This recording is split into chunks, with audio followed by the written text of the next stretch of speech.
We're back. Another episode of Nothing's Off the Table. I have my good friend Gerard Marrone here. He is a fellow Italian-American. He is a high-profile criminal defense attorney. He is also the vice president of the Italian-American Civil Rights League. He has an incredible story of overcoming adversity from a very young age. And, you know, one of your stories that I've read about is a high-profile case which you removed yourself from. I'll let you tell more of that. But yes. Your story is incredible from start to finish, and it's not finished. But your moral compass is something that I admire. And, you know, I don't really know you that well, but from what I've read, I'm like, wow, I respect the shit out of this guy. Thank you. So I'm really happy to have you on, and take it away, brother. Well, thank you very much. I'm very happy to be here, Louis. And when you're talking about obstacles and overcoming obstacles, and like we spoke off camera, it's overcoming your obstacle. On the other side of the obstacle is your true greatness. Sometimes it takes a long time to get there, but eventually we all get there, right? And we all have a cross we bear. Each and every one of us. Sometimes it's a cross that you can see, like I walk with a cane. Sometimes it's a cross you can't see. Sometimes it's spiritual. Sometimes it's emotional. Sometimes it's mental. But we all have a cross. So no matter, you know, whatever, anyone you come across, they're all going to go through their own thing. So I appreciate your introduction. And yeah, I guess I do have a story. I guess I do have a crazy story. But, you know, you get so busy day to day and you're helping people and you put out fires day to day, you don't really think about the past. But when you sit down something like this and you kind of reflect, and this is just a conversation between two guys, right? Yep. I guess you think about all the craziness that I've been through, you know? Yeah. Where are you born and raised? I'm from Ridgewood, Queens, kind of Bushwick, originally Brooklyn area. And then we moved up to the better end of Ridgewood to the Queens part. So all the Ridgewood people, Madison Street and Fresh Pond Road, which was very, very Sicilian at the time. My parents are both, I'm first generation American. My mom is from Naples, San Giuseppe Vesuviano by the volcano. And my dad is from Sicily, from a small town called Partana, which is not too far from Palermo. I speak Sicilian dialect, which is, not too many people speak that anymore, but I did pick up the dialect growing up with my grandparents. And I caught like a real neighborhood that it just doesn't really exist anymore. And we're trying to really preserve that, right? To preserve our culture as Italian Americans, our heritage as Italian Americans. So, but I was lucky enough to kind of catch the tail end of a neighborhood. And then 1994, I moved to Howard Beach, Queens. And that's where I got hurt, actually, when I moved to Howard Beach in November 6, 1994. What do you mean by when you got hurt? So there was a guy that was bothering my sister, and I went up to the guy. And I was always a fighter when I was a kid. I was a tough kid. And we had some words. My sister was next to me. And we both turned around to walk away, and the guy went to shoot my sister. Wow. And I just went just in front of her. And I kind of covered her, and I got hit in the side. It collapsed. The bullet hit the side of my right side of my back, collapsed my lung, and hit my vertebrae. Oh my God. So I was instantly paralyzed. I mean, he was so close to shooting my sister that I didn't even hear the shot. I just went down. And then when I tried to get myself up, I was paralyzed from my waist down. And it was just an instant feeling of dread. Wow. Yeah, it's very hard to describe being paralyzed, because when you think about moving your leg or moving your arm or whatever the case may be, you don't think about it. Now you can't do that. So I got shot. I was on the floor. I turned around and saw him take 2 more shots at my sister. Thank God he missed her. And that changed my life. My life changed in an instant at 21 years old. 21 years old. Yeah. And wow, that's incredible. And so you get shot. And did you know you were shot when you went down? Initially, no, because it was almost like a flash where from one moment I'm standing and then the next moment I'm on the floor. And that was it. But then when I heard the other shots, I realized I got shot. And that happened within a second. Like that's how fast it happened. Yeah. I mean, I can actually break that second down for you, right? But that happened so fast. Yeah. But you know, it's the oddest thing, because I tried to get up and I couldn't get up. And then I realized, I was really like, holy shit, like, what the fuck? Like, I got shot. Yeah. And it's still surreal. Like you don't even believe it. Yeah. That's, man, so you're laying there. I'm assuming the ambulance comes. Like I said, I never lost consciousness. It's funny because I remember being brought in. Now I'm in the stretcher. I remember being brought into the trauma unit in Jamaica Hospital in Queens, and I'm laying on the bed, and they put you into the elevator to bring you to the trauma center, and I'm looking up, and there's a mirror on the ceiling of the elevator, and I see myself, like I see my reflection, and I don't recognize myself, like I'm cut, I have oxygen on my face. I've got tubes all out of me, and I'm like, Jesus, like I didn't recognize my own reflection. Yeah. And they brought me in, and I haven't even talked about this in years. I haven't even told this story in a long, long time. It's funny the things you forget. And I remember being brought into, I guess, the trauma unit. I never had surgery. There was nothing they could do for me. Like I was shot, the bullet hit my vertebrae, I was paralyzed. That was it. Like they put a chest tube into my lung to inflate it. Yeah. But that was really all they can do for me. Like they really can't do much for a spinal cord injury. And I remember just being so scared. And as they were putting the chest tube in my chest, a nurse held my hand. And it was the most gentle, most compassionate thing I've ever felt in my life. When a stranger just held my hand, especially being so violated. Yeah. And so many gifts that God gave me, right? Yeah. Taken away in such a quick moment. And then you see like the other side of humanity, and you see a beautiful side. Yeah. And the nurse just held my hand, and she was just rubbing my hand. And I'm like, am I going to walk again? And no one would answer me. Yeah. Because no one knew. Yeah. But I always kind of tell the story. I always felt like this little, like a grace within my soul, like a fire within my soul. And I knew somehow it was going to be okay. Yeah. Even in those dark moments, even those early dark days. And then I just remember waking up the next day in the ICU, surrounded by my family. And I just remember seeing my dad crying. But you don't see your dad cry. You do not see your dad cry. Right. Yeah. And that's what broke my heart.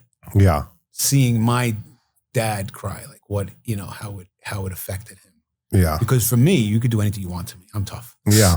Right? Yeah. We can take it. Yeah. Like if it was my sister that got hurt, it was a different story, but it was me. Yeah. So it's different. And it's that we're kind of ingrained like that. I think like growing up, we're kind of taught like you can take it. But if something happens to your family, then all bets are off the table, because we're taught to be protectors. Yeah.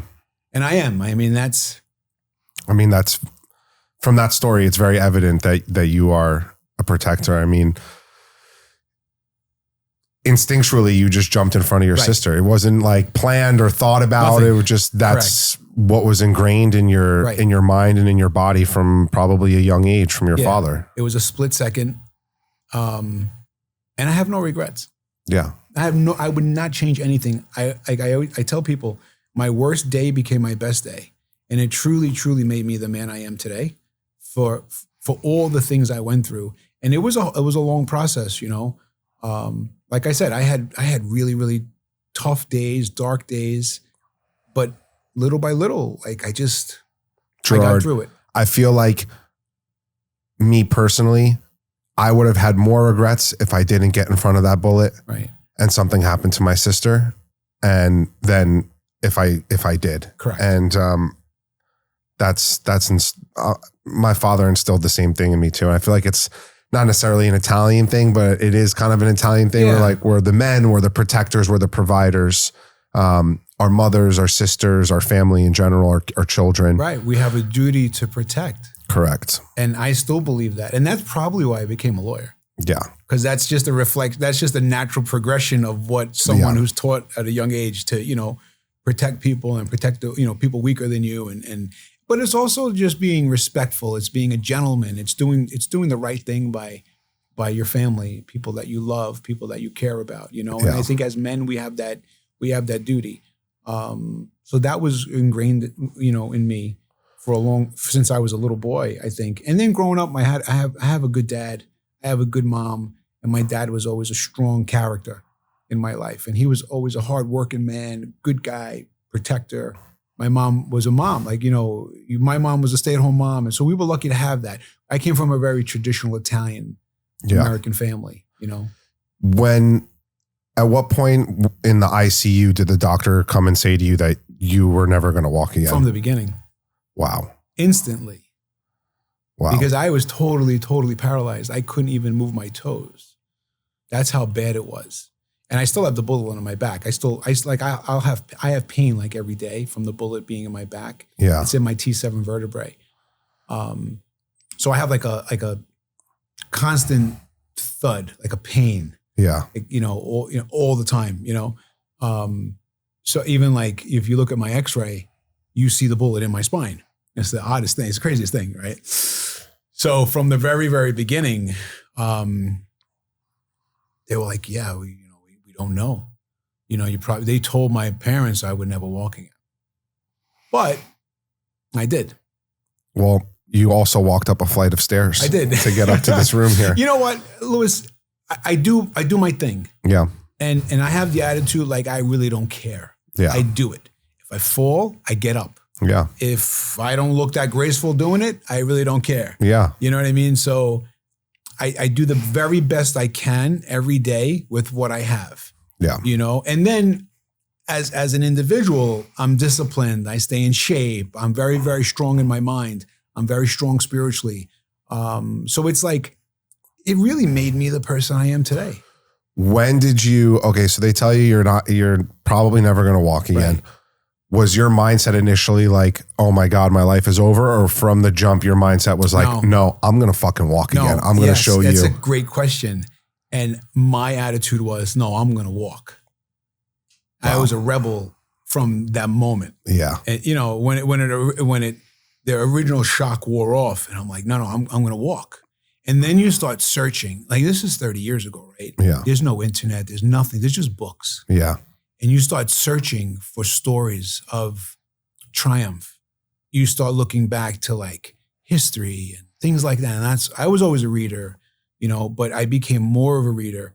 And I found stoicism without knowing I found stoicism. Yeah. Like the serenity prayer, God grant me the power, the grace to accept the things that I can and, so forth.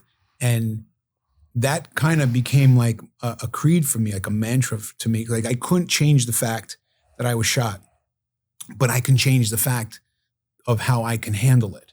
And that's really the nucleus of stoicism. So I found that by a need, by a necessity, and I also manifested too. Like I used to be in the hospital bed in the ICU, paralyzed, and just in my mind, I would close my mind and think about walking on the beach.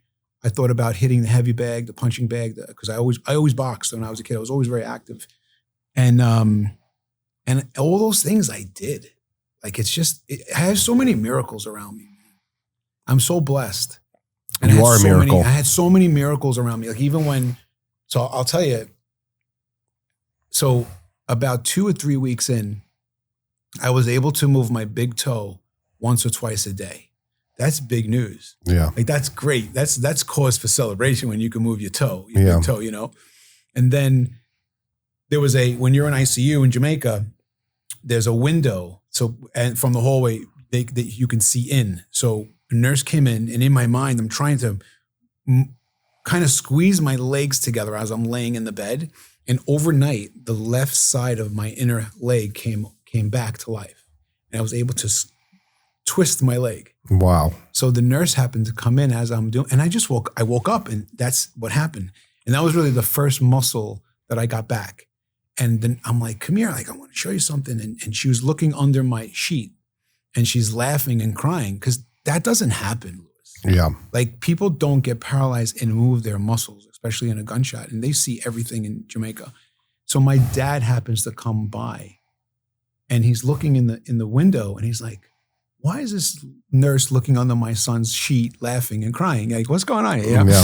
So she goes, come in. And that was it.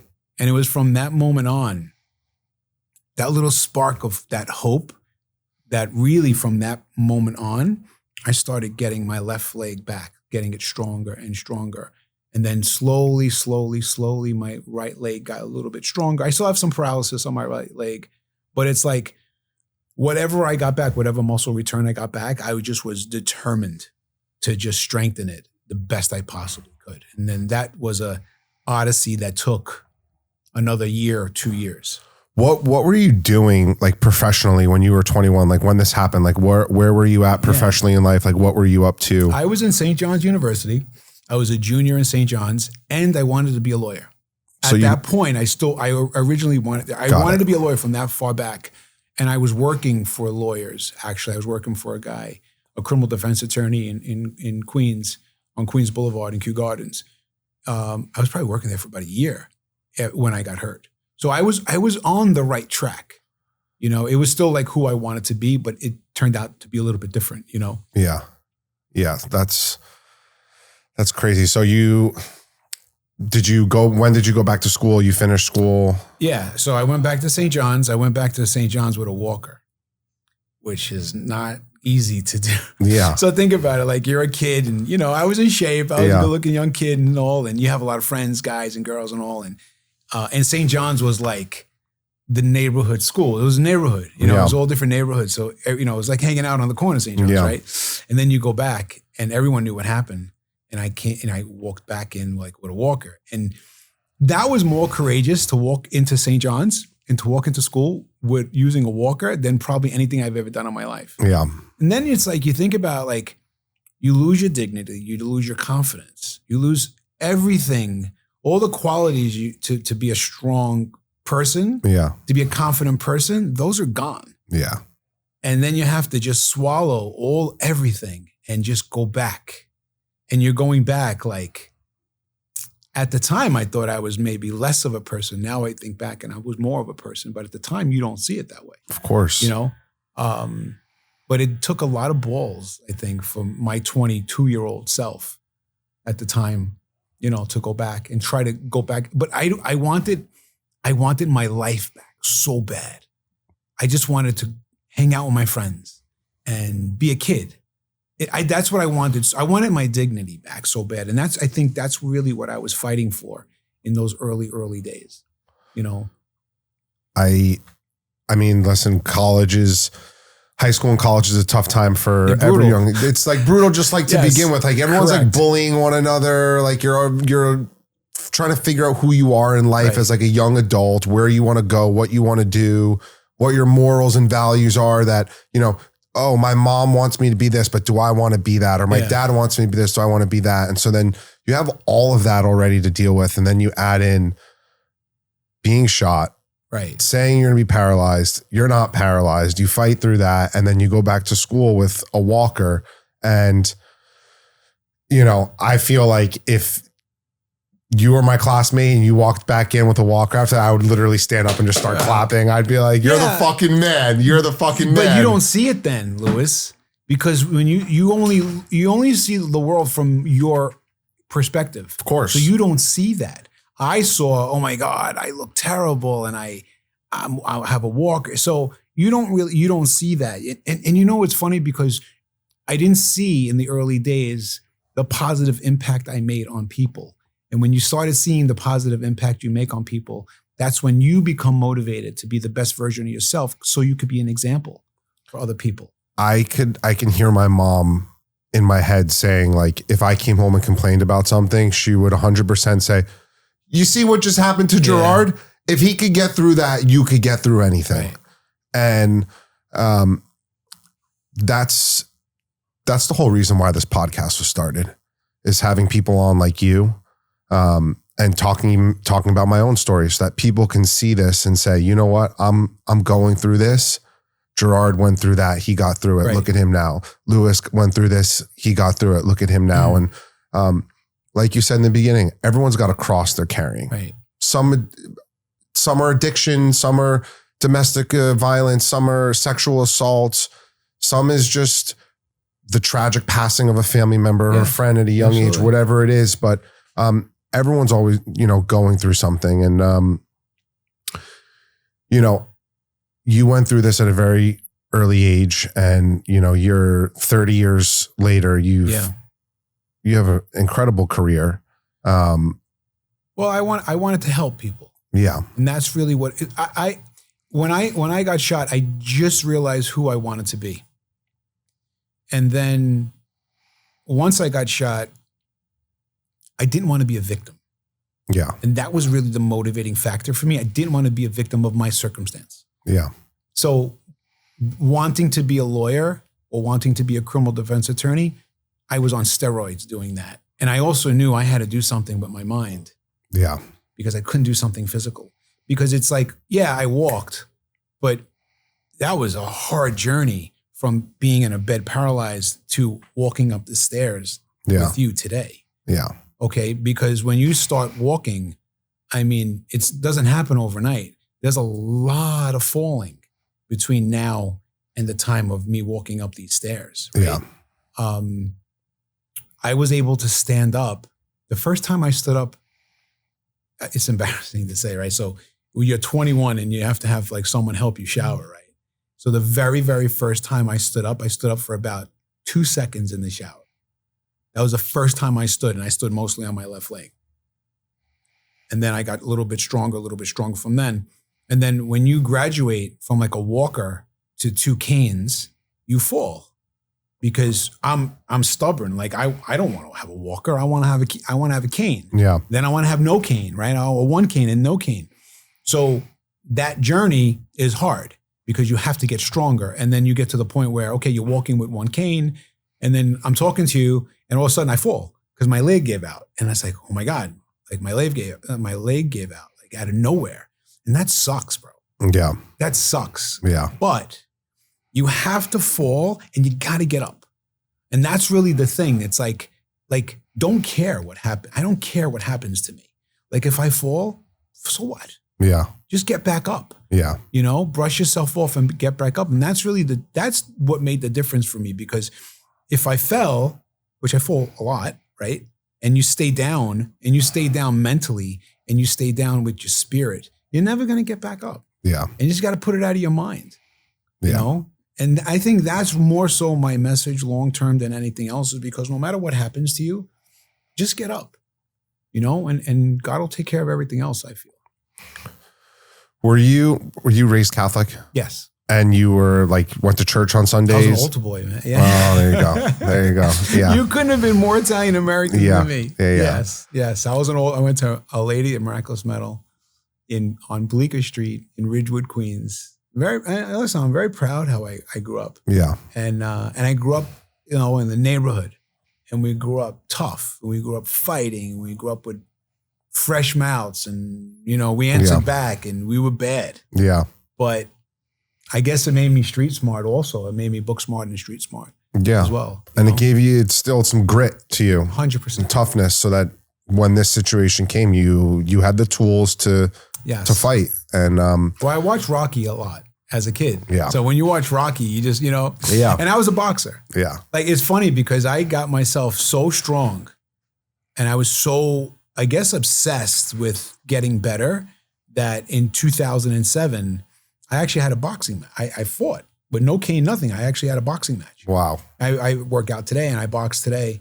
My balance is not as good as it was in 2007, but it took me about maybe 5 years of training 4 or 5 times a week to get myself the balance I needed to get into a ring and fight another person. Yeah. And, I remember walking into this gym in Huntington, and this girl's name was Kathy Collins. She was a 4-time world champion. And she's like, I'll help you, but I'm not going to baby you. I'm going to kick your ass. I'm like, all right, that's what I want. I need that. She did. Do you feel like growing up with a strong, background in faith and religion, like that also really helped you through? Yes. So God, the questions you're asking me bring me really back. So I remember in the hospital, when people came to see me, they would bring me a saint. So I had every saint you could imagine. I had Saint Gerard. I had Saint Jude. Such an Italian thing to do also. Yeah, I had the Blessed Mother. I had Jesus. I had many versions of the Blessed Mother, right? And then on my windowsill of the hospital, I had all these saints, right? So it looked like a church. Yeah. But I became very, very spiritual. But my faith did have a very, very big part of staying strong and being blessed. Like I check if you look at your life, like you're like, I don't look at the things that I can't do. I look at the things that I can do. And when you kind of change that perspective, that's when things change for you, you know? Like I could focus like, oh, I can't run. I can't, jump upstairs, but I can do a lot of things. So if you focus on the things you can do, I think that's what changes your perspective. And you think you tend to think positive. And then it's like, when you have the small wins, right? And you keep winning, then you keep winning. Like your life is just winning. Your life is just success. And it's almost like you extinguish. It comes to a point where you extinguish negative thoughts. Yeah. Like our default in human nature is like depression. Like we hate ourselves, like self-loathing, right? Yeah. And I was there, but when you make yourself so strong in your mind, your default becomes strength. Yeah. Or if you get sad for a minute, it goes away quick. Yeah. And I think that's what I trained myself to become. I'm very mentally strong. Those thoughts I feel like happen at a very young age. Like I went to this place called Onsite. It's in Cumberland Furnace, Tennessee, middle of Tennessee. It's a 6-day intensive and you're in groups of 8 with a therapist and it's all about inner child work and like healing around your inner child. And the main underlying feeling around everyone in my group at least was that like we spoke so bad to ourselves even at such a young age. That's so true. Then that carried on into your adult life and then that, manifests its way into self-destructive behaviors. Absolutely. And maybe for me personally, it was addiction. And then there was other people that it was just like, it held them back professionally. Like they constantly doubted themselves. They didn't make the right decisions at work because they were nervous or they were, fear of judgment, fear of making a mistake, fear of failure. And my therapist's name is Jim Kress. I love him. He was the one who kind of pushed me to do this podcast. He was like, your life will change when you stop talking to yourself the way that you do. Right. And since I got home from that, my whole perspective, I just shifted it. Like every time I would say, you're a piece of shit. Like I've done shitty things, but I am not a piece of shit. Right. I've made mistakes, but I am not a mistake. Right. And I really like that resonated with me so much. Just like, that's very, very true. It's all self-talk.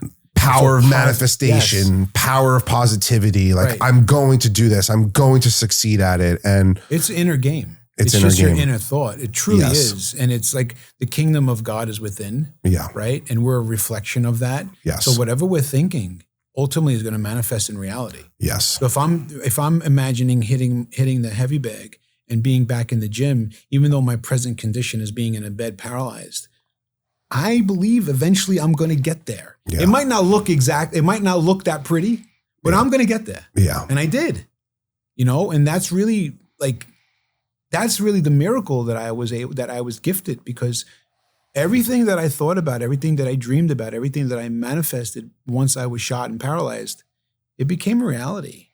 Yeah. We don't realize how blessed we are until we really sit down and, I guess, articulate it, like have a conversation with someone, because we're stuck in our heads. Like we're stuck in our minds day to day, and we're stuck about helping people and putting out fires and, work and whatever the case may be, but we don't stop to appreciate ourselves.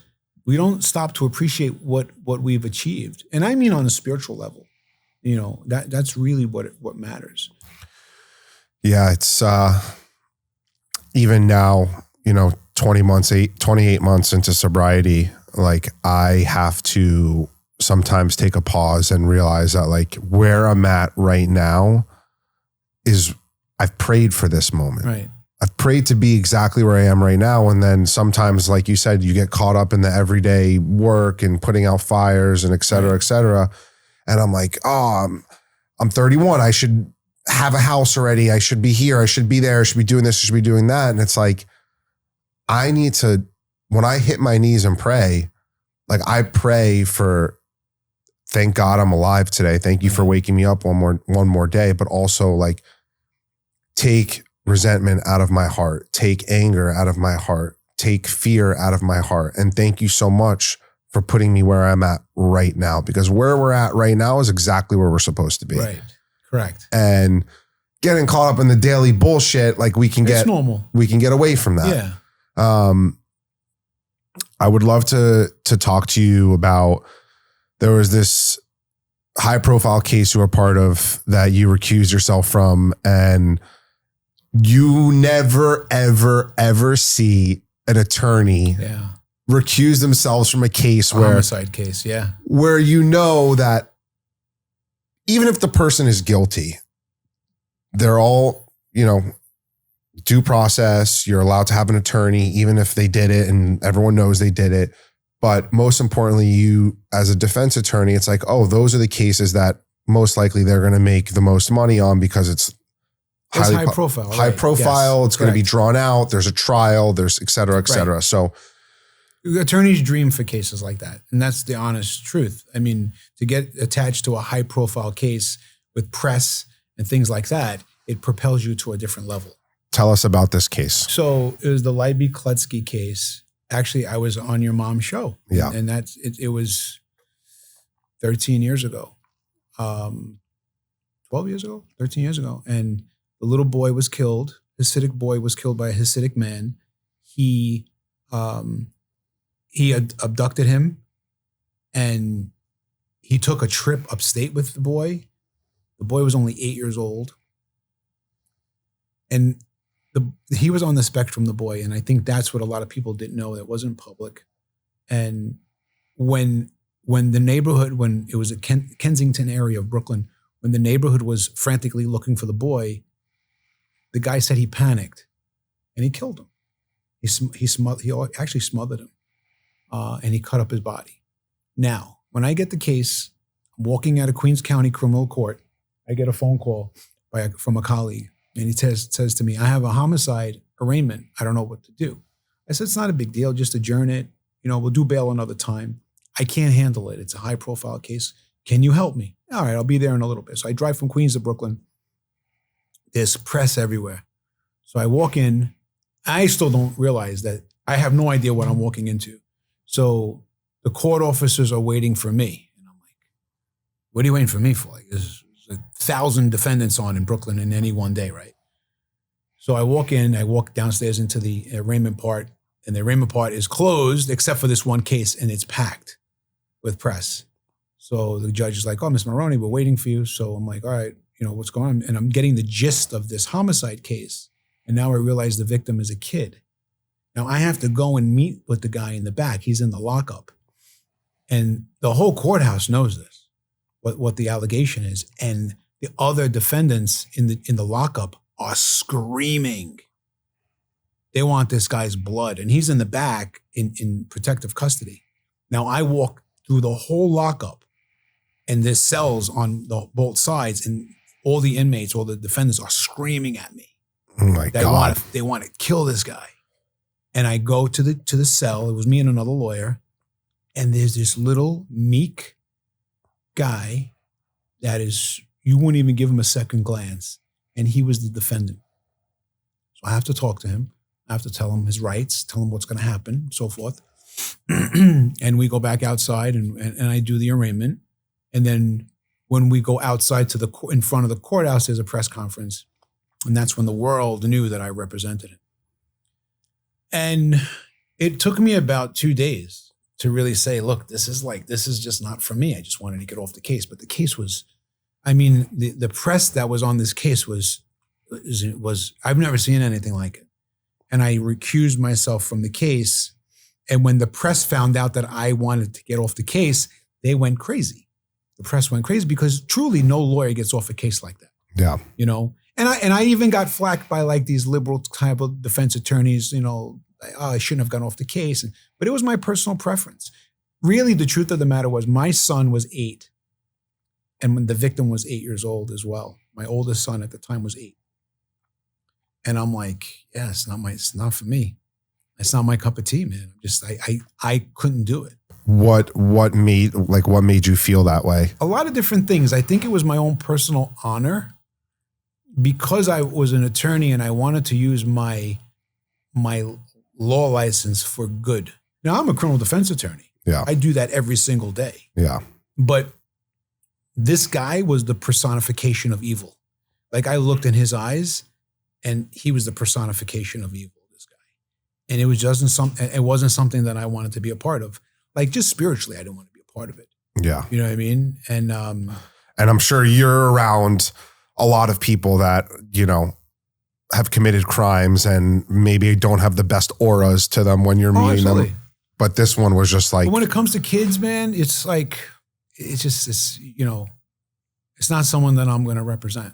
Yeah. And I don't really care what anyone says, to be quite honest with you, because some people said, well, everyone has a right to a defense, and they do, but you defend them. Yeah. I don't have to defend them. I can do whatever I want. Yeah. As a defense attorney, I'm a private defense attorney, and I was offered a lot of money to stay on that case, and I gave it back to them. I said, oh, thank you, but I don't want it, And it just was the press that just went crazy because it's a very, very rare thing for a lawyer to get off a very high profile case. And ultimately the guy pled guilty. Yeah. They pled him guilty, which, if you're insane, you should go to trial. Yeah. But they pled him guilty. So he admitted. He admitted to what he did, the guy. And he had an understanding for right and wrong. Yeah. And many years later, the little boy who died, his dad called me and thanked me for getting off the case. It was really a question of honor, like my personal honor. Yeah. And the memory of this kid. Yeah. It's just life. Our society sometimes is ugly. Yeah. And that's really it. And like, if you could just try to do good, like, I didn't want to be part of that circus. Yeah. That's really what it was. Yeah. I had to testify against someone at a murder trial. I was not involved in the murder at all. My friend killed somebody and then confessed the murder to me. And, I didn't want to testify, obviously, but I didn't really have a choice either. And the week after the trial ended, he was convicted and sentenced to 28 to life. Mm-hmm. And the father of the kid who was murdered called me and said, just want to let you know, we're toasting to you tonight, and your testimony sealed the deal, and right. You're so brave and so honorable. And listen, I got up there and testified. My friend's attorneys knew about everything: the drug addiction, the stealing from my parents, et cetera, et cetera. And so, as a defense attorney, it's your job to make me not look credible. Right. And I was so ashamed and embarrassed because of all these articles that came out after that about just me and, fucking prostitutes and drugs and stealing from my family to fuel my addiction. And then to get this call from that gentleman and from the father and just say, that was very honorable and that was very brave and you did the right thing. Like, I didn't give a shit about anything else after that. I was like, you know what? My dad and mom were telling me this, and my grandfather, may he rest in peace, said to me, like, you're doing the right thing. You're doing the right thing. Mm-hmm. I'm like, I don't want to do it. I don't want to do it. I almost 2 nights before my testimony, in the middle of the trial, was like, I'm not fucking doing it. Like, they can charge me with whatever they want to charge me. I'm not doing it. And to get that call was similar to your call. I was just like, validation that you did the right. You do the right thing when no one's look. You don't expect any reward for doing the right thing, but you do the right thing nonetheless. Yeah. And that's when your true character comes out. Yeah. And it was the same for me. Like, I just didn't want to be part of it. Again, it could have propelled me to different heights, and because no one really remembers the case. They remember the lawyer, like, oh, that I've heard of that lawyer. And as a lawyer, that's what you want, because it propels you to a different level and it gets you bigger cases and so forth. But it's not worth it. Yeah. It's not worth it. Not at the expense of a little boy who was killed. Yeah. And it was so disgusting how this guy killed this guy. It's like, wasn't for me. Yeah. And that case was 12 years ago. It's a long time ago. And how has your career evolved over the last 12 years after that? So God closes one door and opens up 5. You know what I mean? So, and I've been a criminal defense attorney for 25 years plus. And I handle, I can't say that I handle bad people. My clients are good people that make a mistake. Yeah. Now, maybe that's me because I'm the ultimate optimist. Yeah. And I try to see the good in everyone, right? And again, I'm a protector. So I come when the worst case scenario, like you're at your lowest. Yeah. And I come and I pull you out of that cell. Yeah. Right? So that's really what I do. Like, that's how I see it. And it's like I admire you so much for what you do, because I have a lot of clients that have drug problems. I've lost a lot of clients that have had drug problems. I remember representing this young girl. I mean, she was a kid. She was like 17. The mom was very, very nice, and she had a heroin addiction. And she got arrested for something, nothing crazy. And I'm like, hey, we got court, tomorrow, make sure you're there at 9:30, blah, blah, blah. Oh, my daughter died. Wait, what? From the arraignment to the first appearance, she OD'd. Ugh. And I see that. I don't see it as much anymore, but I've seen that over the course of many, many years. And I've lost a lot of like good people, a lot of good clients because of drug addiction.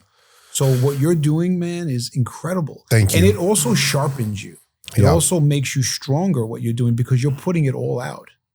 You're putting all your cards on the table. And now you have a responsibility to the people that are looking up to you, because there's people that look up to you that you don't even know.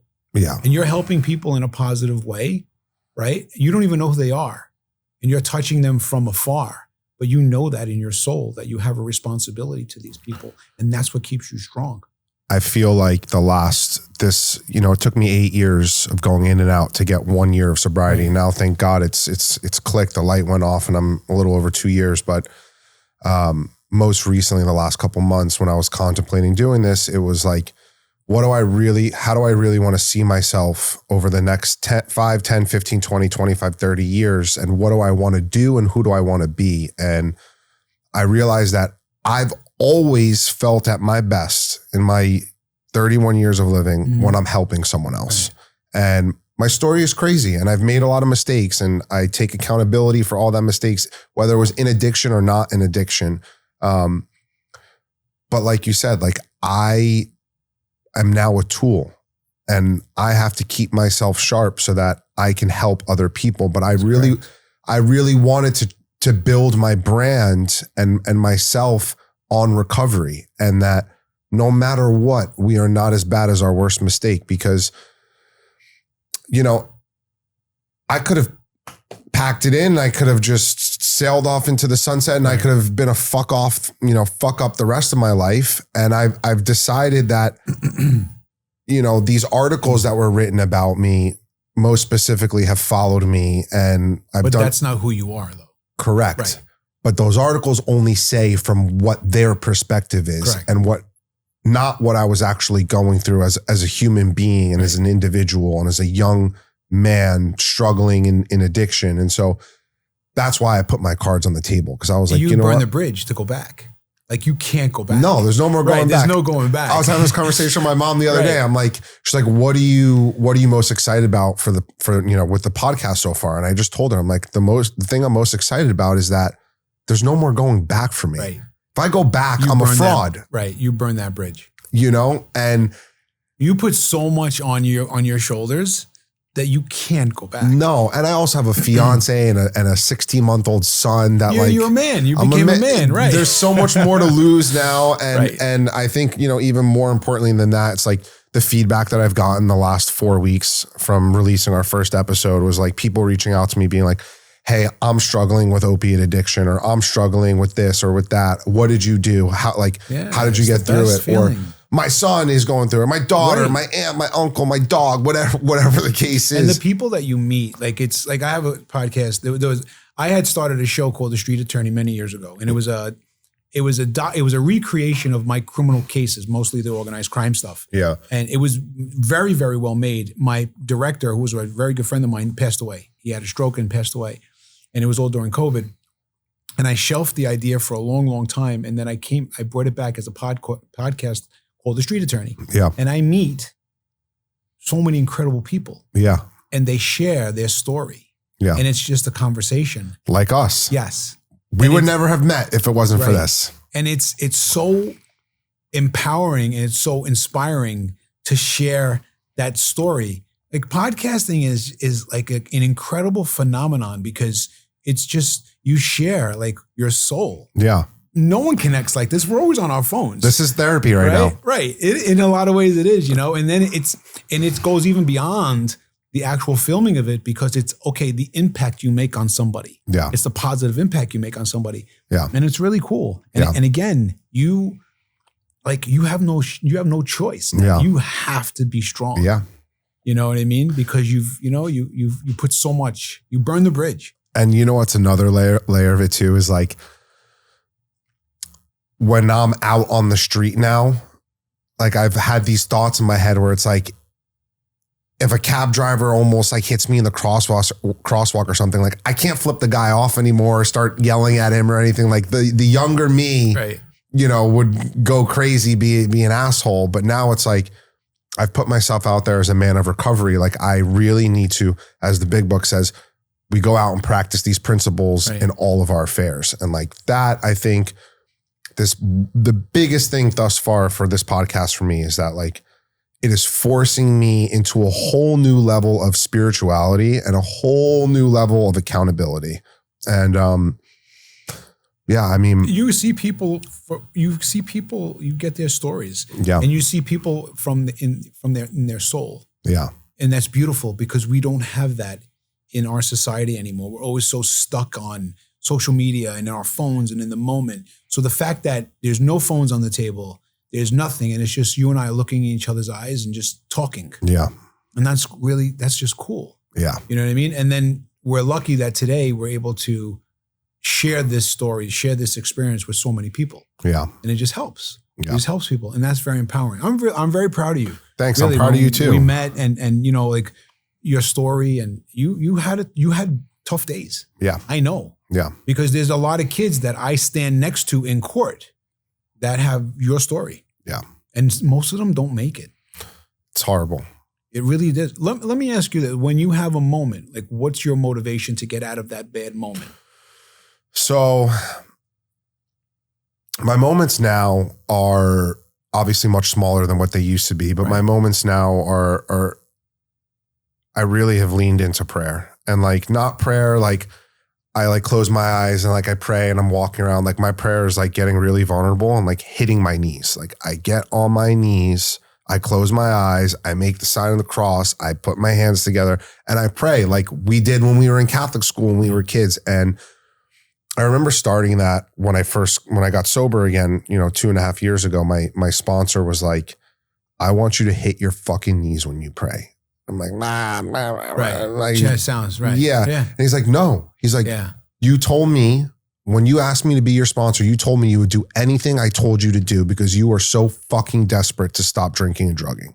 Are you going to do it? And I was like, I looked at him, I was like, all right, dude, I'll fucking do it. I'll do it. I'll do it.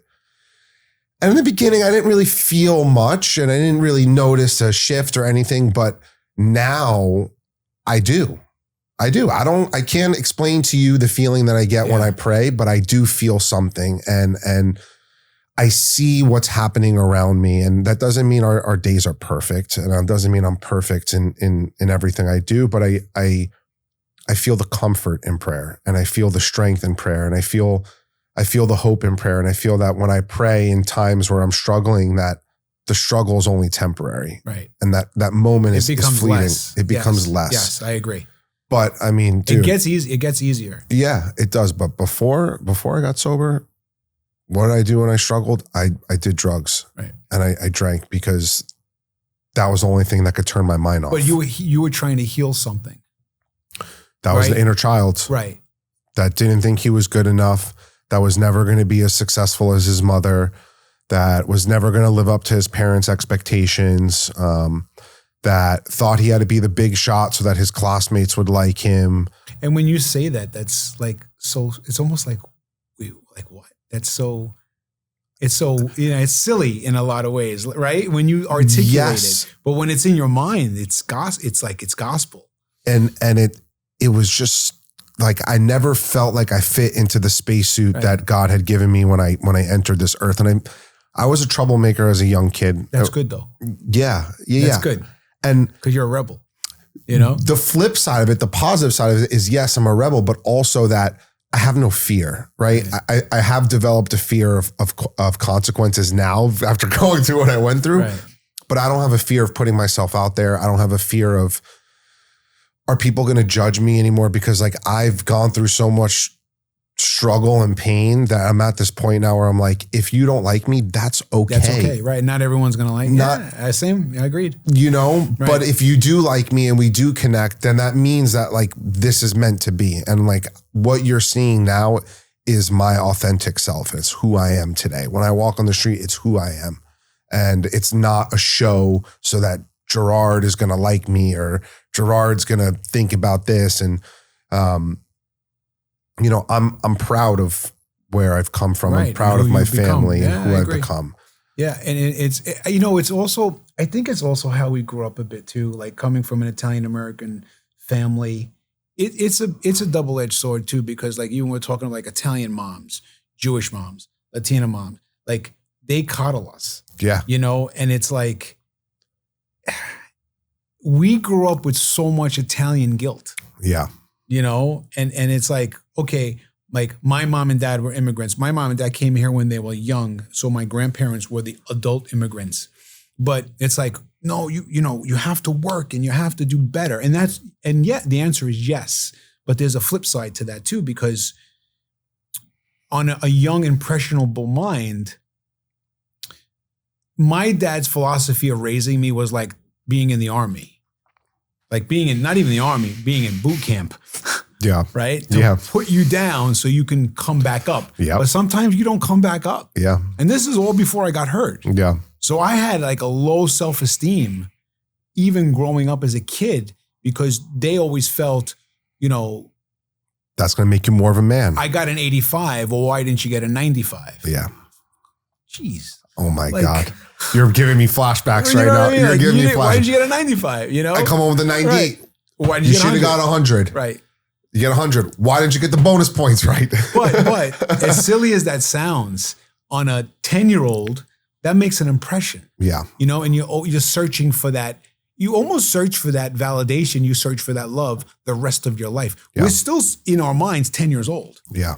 And that's really the issue too. You know what I mean? So, but growing up Italian-American, it's like, you have that guilt. There's a lot of guilt that's instilled in us growing up. And it's not our parents' fault. It's generational. Yeah. You know, that's the way they grew up. You know, it's like you inherit poverty. So when poverty is a mindset. Yeah. You know, and it's also like a lot of the things that you experience until you figure it out where it came from, you can't address it. Yeah. You know, so I love being Italian-American, but we definitely grew up with a lot of Italian guilt. So, you know, what's funny is my mom and I started going to therapy together just because I've caused a lot of, like, my mom's emotionally scarred from what I've done. And we embarked on this journey, and my mom, the first session ever in therapy together, she looks at the therapist and she's like, this is really hard for me because the way I was raised, we don't talk about our feelings. We don't talk. But more than that, you don't talk about your fucking feelings with strangers. Yes. And 100% correct. And then the flip side of it is like my dad was my coach in football, baseball, basketball from like kindergarten until I got to high school. And if I like got hurt on a play, my dad would come over and he'd look at me, I'd be on the ground. My dad would be like, LJ, get up. Let's go. Get up right now. Next play. Let's go. Someone else's kid gets hurt. Oh, stay down. Let's get the parents over. It's going to be all right. Call the paramedics. And that's the Italian upbringing my father was raised in too. But it's a double-edged sword, right? Because it instilled in me, like, I don't have feelings. There's no time to cry. And you got to just get up and keep fighting. And that hurt me. But also I'll say this. That has served me so fucking well. Like the resilience that it instilled in me to, like, even though I got myself into the abyss, to get myself out of the abyss, that played a role. That definitely played a role. Yeah, you don't want to be a victim either. No. That's what it comes down to. No. And it's a choice. It really is a choice because everyone's going to have that moment in their lives, no matter what you go through. And it's a personal decision. Do I want to be a victim or do I not want to be a victim? And that's really the turning point for you. And that's only the person can answer that. Only the individual can answer that. And sometimes we're victims for decades. Yeah. Sometimes we're victims for years. For me, it was a physical thing. I wanted to get up and go to the gym and hang out with my friends and go out and be a normal 21-year-old kid. And that's what I was searching for in the very beginning when I got hurt. That's what I was missing. I just wanted to belong. I wanted to go back and go out and hang out on the corner and, just be a regular kid. So that's why originally I didn't want to be a victim. And then as I got older with an injury, and I'm like, I got to get my shit together. Like I got to do very well in school because I can't go out and do something physical. I have to do something with my mind. Yeah. Law was already there for me. I always wanted to be a lawyer. And then law became the only option for me, really. Yeah. And then I was just lucky enough to work hard enough to become a lawyer. Yeah. And I helped a lot. I've helped a lot of people. I've helped a lot of people over the course of 25 years being a criminal defense attorney because you're in a position where you see somebody at their lowest and you have to be that example. You really do.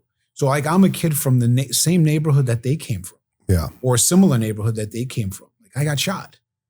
I have a story too. Doesn't matter. Whatever street you came from, I got a story too. So people resonate with me. My clients resonate with me. And I try to be an example for them of strength. And listen, I overcame XYZ. You can overcome XYZ. Yeah. So it's almost like a vocation being a lawyer. It really is. It's almost like a priesthood.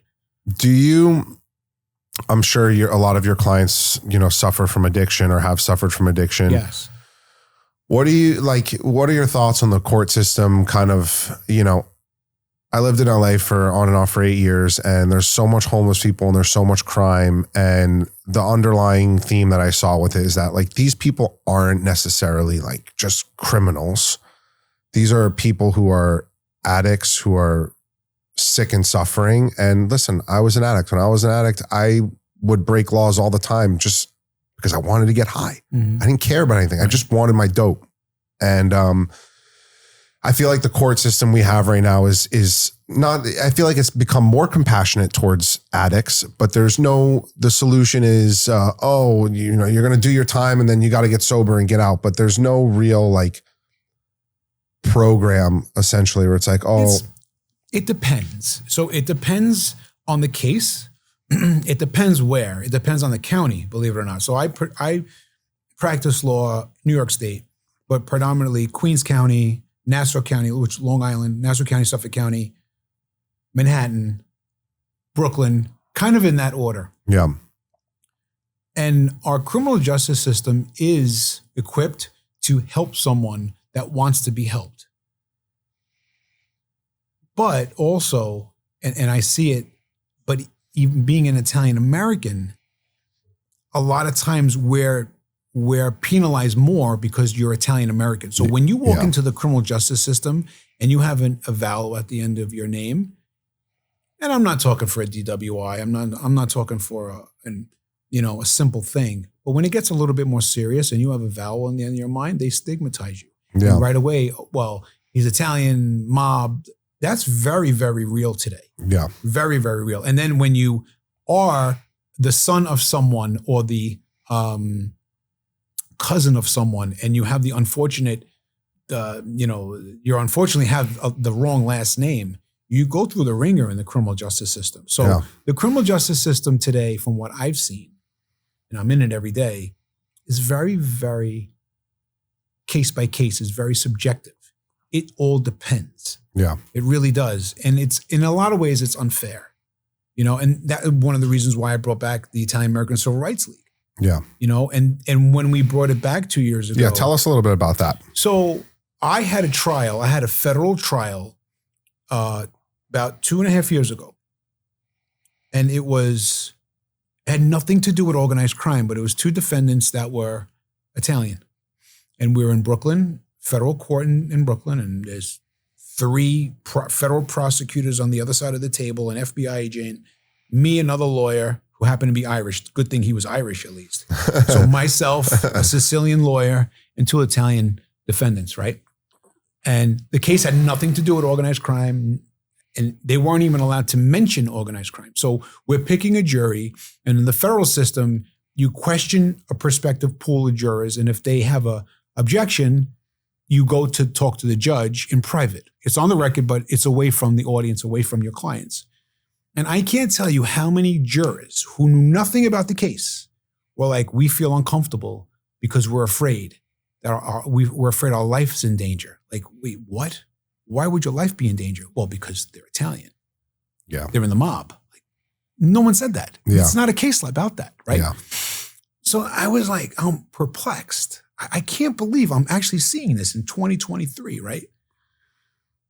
Then the case goes, and the government's not allowed to mention anything about the mob, but they make their witnesses talk about the mob. Yeah. And I'm just like, wait, this is dirty business. Oh my God. Like, this is crazy. Yeah. My client was charged with 3 counts. We get an acquittal on 2. And he was convicted on 1, right? Which was the lesser of the 3, which was good. We go forward to sentencing, and I'm talking to the judge. I tell the story all the time. And I'm talking to the judge about my client, that he's working, he's got a great family. You know, this is a guy he was never in trouble prior to this case.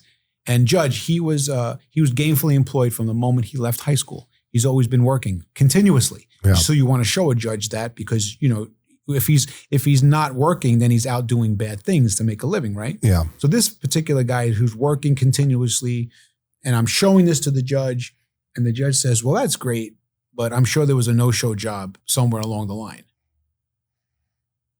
I couldn't believe my ears. Now I didn't address it because I didn't want to open the can of worms. Yeah. To be quite honest with you, what he was charged with, what he was actually convicted of, on the average in our country, the average defendant would get 14 months. He got 32 months. That's crazy. More than double, right?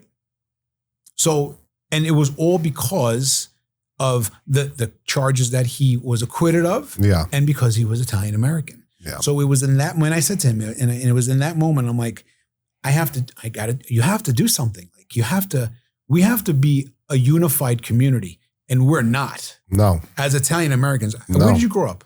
I grew up in the city. Okay. So as Italian Americans, we are envious and we are jealous of each other. Yeah. And that's the unfortunate truth. And Yep. I'll say it, that's the truth. Okay. And I don't know if it's a regional thing. It's because, well, Sicilians don't like Napolitans, and my mother's Napolitan, my father's Sicilians, right? Yeah. Or Calabrese, or what. And then within Sicily, there's 50 regions in Sicily that don't like each other, right? Yeah.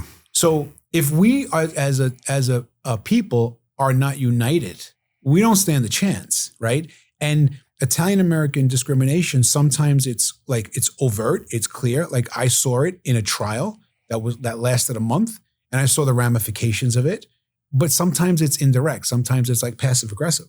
Yeah. Right? Sometimes, and we're the butt of so many jokes.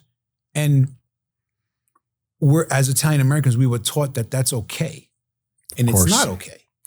If there's jokes about any other culture or society, then it's racism, it's Right. whatever. There's riots, there's looting, the city burns down. Right. But you make a joke, you call it an Italian guy. Oh, he's a mobster. Oh, he's a guinea, or oh, he's a meatball. He makes pizzas. No, it's fine. Yeah, It's fine. yeah, ha ha Right. ha. It's funny, but. Right.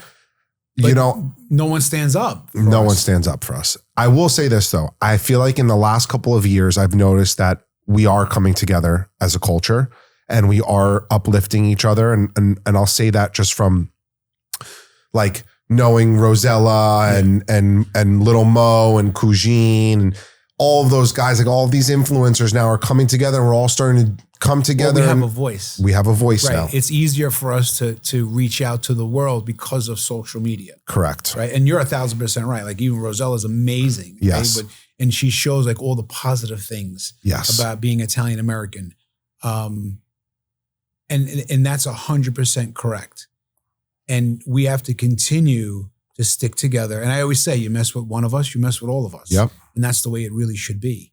But we have to continue to be mindful of that, of who we are, and that discrimination, because we're not the Sopranos. Yeah. Right? We're not Jersey Shore. Yeah. We're hardworking, intelligent people. And I think also where we've become more educated. Yes. Right? As a group. Like when you go back to like the 1910s and 1920s, all the Italian kids took over their dad's business, or all the Italian kids wanted to be street guys, because that's really the only example that we had. It was the only example, and that was the only opportunity we have. Like, Italians didn't really go to college in the early days, right? But if you took a Jewish kid, you took a Jewish gangster, right? His kid went to college. Yeah. The Italian guy, his kid was on the streets. Yeah. And we experienced that for a generation or two or three. Yeah. And now it became where Italian Americans are lawyers, doctors, professional people. And even if they're not necessarily professional people, they're educated. Yes. And they're educated on who they are and where they came from. Yes. Right? And I think that's really the difference of who we are today in 2025, you know? And I love that. And I think I'm super proud of my heritage. And, you know, my mom's been on TV for, I don't want to say the exact amount of years, she'll kill me, but a long time. And, you know, my mom, you know, won the Christopher Columbus Award one year, and she's always been very, very proud of her heritage. And, you know, my best memories are Sunday mornings waking up in our country house. My grandfather, 6 a.m., he's down there making the sauce. He's got the sauce on the stove. And like, that's great. These are things that are like, I can smell the onions and garlic sauteing in the pan right now, saying this, that like our Italian heritage that I'm super, super proud of. I'm super, super proud of my grandfather. He was the head of the largest labor union at one point in the country. He campaigned toward with Jimmy Carter. And your grandfather was a man's man. Your grandfather was iconic. And you know what? As far as I'm concerned. I got bullied all the time. Oh, your grandfather was in the mob. Your grandfather was this blah, blah, blah, this and that. And all I can say is that those things, while they didn't feel good, I am so fucking proud to be an Italian American. Yeah, I'm absolutely. so proud of my family. Thank God we're Italian, right? Right. You know what? Because one thing with Italians, you could say whatever you want. You could beat the crap out of us. You could shoot us. Right. You could say we're going to be paralyzed. We come back. We fucking get up. And not only do we not only fight, bro. And everybody fight. wants to be Italian too. Yeah. Right. If you're not Italian, you want to be Italian. Right? You want to be like, oh yeah, my grandma makes meatballs, or like I have the best sauce. Like it's funny. It's like they love to put us down, but they want to be us. Well, I was on a podcast a couple of months back, and we were talking about immigration and stuff. And I was saying, you know, it's like we're a special group because we left Italy. Yeah. Right. So from Rome down, right, southern Italy to northern Italians is not Italy. Yeah. Like in Italy, there's discrimination. Yeah. Northern Italy from Rome south, or south of Rome rather, always looked down on the southerners. Yeah. And we weren't really anything. Yeah. Right. And that's really where it all began. So the immigration to the United States in the 19th century, the 20th century, was the southern Italians, because they were looking for a better life. But look at that spirit, right? Like it's that person, that young man or that husband and wife that were farmers, and they didn't have anything, and they picked up, they probably physically carried their possessions, got on a boat and went to this new world, and they didn't know what was going to happen. No English. Right. No English. connections. Right. No money. No money. With the clothes on their back. Yep. And that's a courageous act. And that's who we are. Because Italian Americans, we're not necessarily Italian from Italy, and we're not kind of American either. We're Italian American, but we're a special breed. Agree. And it's that spirit, it's that courageous act that's in our DNA. Now, I didn't come here on a boat. I was born in Brooklyn. Yeah. You were born in the United States, right? You were born in Brooklyn, in the United States, in New York. But that's in my DNA. Yeah. Like my parents, their parents had that work ethic. My dad came here, I think he was like 14. My mom was like 11. So they were little, but it was their parents that came here looking for a better life.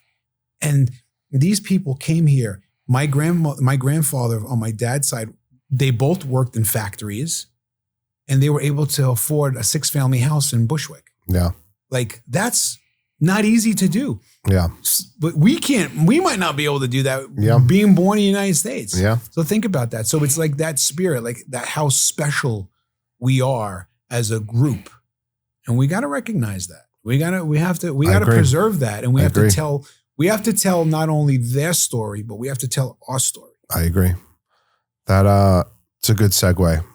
If someone's watching, one piece of advice, if they're struggling with whatever it may be, what's your one parting gift, your last piece of advice you want to give them? Just don't refuse to be a victim of your circumstance. Don't be a victim. What you're experiencing now is a moment in time. And look for examples of courage. Look for examples of strength. I remember being in the hospital and there was a guy that came in. He was in a car accident and he was paralyzed, and he walked into the hospital to visit the kids that were in the paralyzed ward, right? Yeah. And he was a walking mess, but he was walking. Yeah. And I was in a bed. I was in a wheelchair actually. Yeah. And I'm like, well, you know what? If he can do it, I can do it. And it was that example. So if someone's struggling now, it doesn't get any darker than midnight. My dad used to say that to me all the time. And there's hope. There's tomorrow. Tomorrow is a gift. And you don't know the gift that you'll get tomorrow. And just refuse to be a victim. Refuse to be a victim of your circumstance. Love and that. You have to have that just have that grit. I love that. You know, and just don't fucking give up. Bro, I feel like, thank you so much for coming on, first of all. I feel like I've shot about 15 episodes. This has been the most positive and uplifting episode that I've shot thus far. And I'm so happy you came, bro. And my pleasure. I look forward to our friendship in the future. My pleasure, man. Me too. Thanks so much. You're welcome.